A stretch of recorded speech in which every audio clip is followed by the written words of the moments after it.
Hey everybody, welcome to episode 3 of the Whiteboard workshop. By the way, we are accepting submissions for a theme song.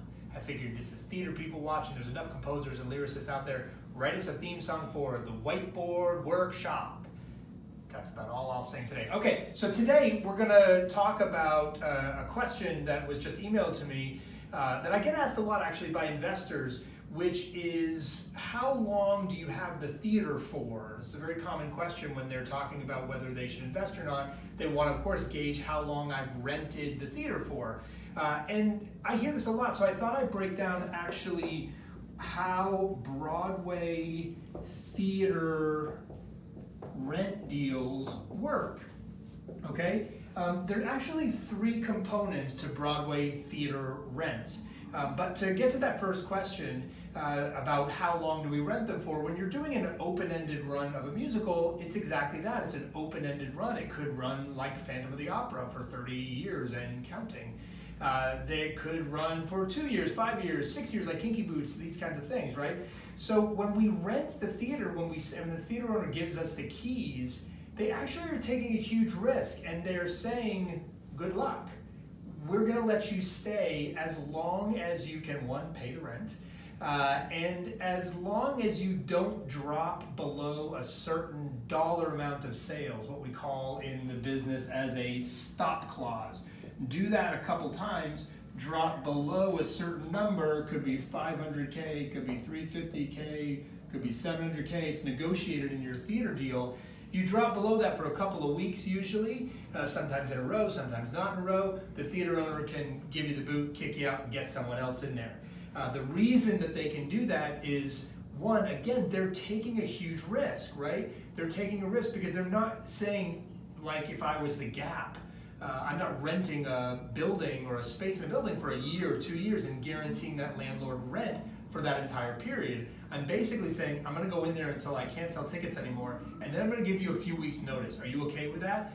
And they say, yes, we're okay with that, with a couple of concerns. 1, if you drop below, we're gonna boot you out so we can get someone else in that may be able to run longer, right?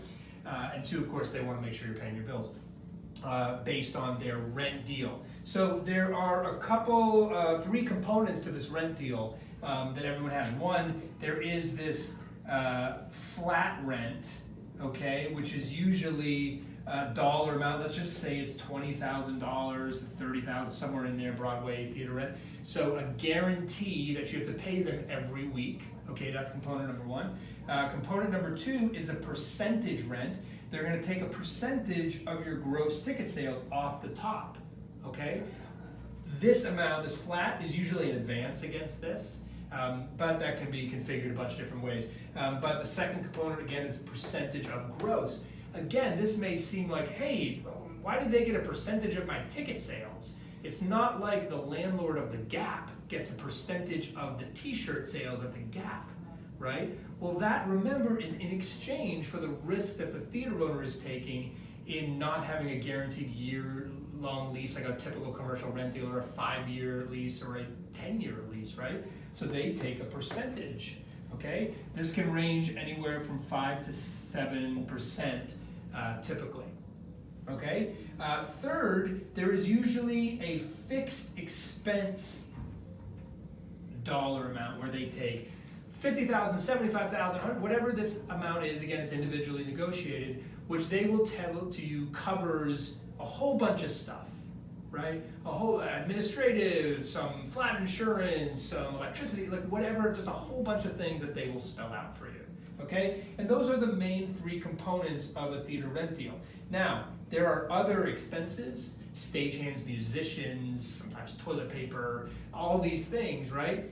You're going to be responsible for those too.